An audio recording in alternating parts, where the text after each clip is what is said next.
What was my very best filmmaking experience and what made me fall in love with making movies? I was thinking about it, and this pool location is actually a perfect spot because this is where I made Chlorine.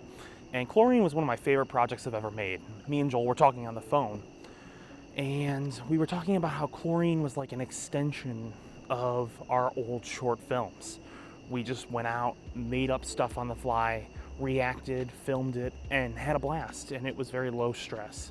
I made a video about how the long con was really hard and an arduous process, and I wanted to kind of contrast that with how I ended up making and falling in love with film.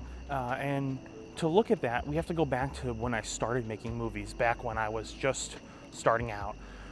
Those old short films I was making, it was like half filmmaking and half trying to make something that was just fun for everyone to be on set. It was more about the set vibe almost.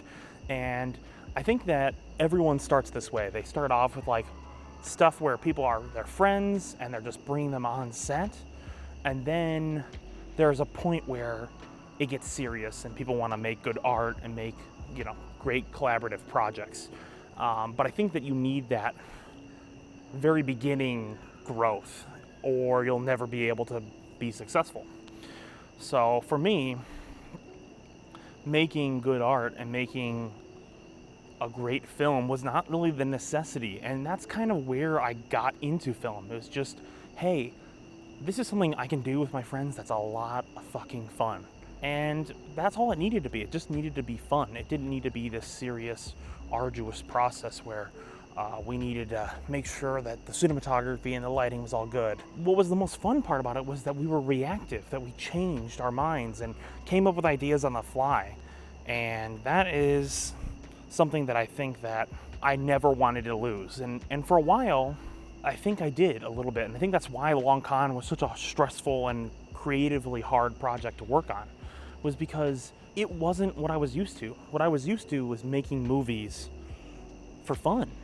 And to take it and make it this really serious, complex, creative process was not something that was easy to do. It made it really difficult. And that's why I think Chlorine might be the place where I fell in love with filmmaking. Because that was me going back to my roots. I finally decided, hey, I'm gonna do what I did before, which is improving, making stuff on the fly. And that summer when we made Chlorine at this pool was just such a fun experience, because for the first time since I was a kid, I felt like a student of film. I felt like someone that was learning again and growing, and I was not limited by what I had already written. And I think that's why improving is such a fun way to gain new film knowledge, because without that improv sort of style, I think you're forced into a lot of pressure of like, I gotta write a perfect script, I gotta really get good at all this stuff. Whereas improv, you can really roll with the punches, and if things don't work, you can always change it. So for me, filmmaking was something that I think I always loved. I always loved doing it when I was younger, and I made these short films, and it was really, really fun. But if it wasn't for Chlorine and re-falling in love, I think that I might have quit. So I think that the best thing for you to do is to find what makes you love film.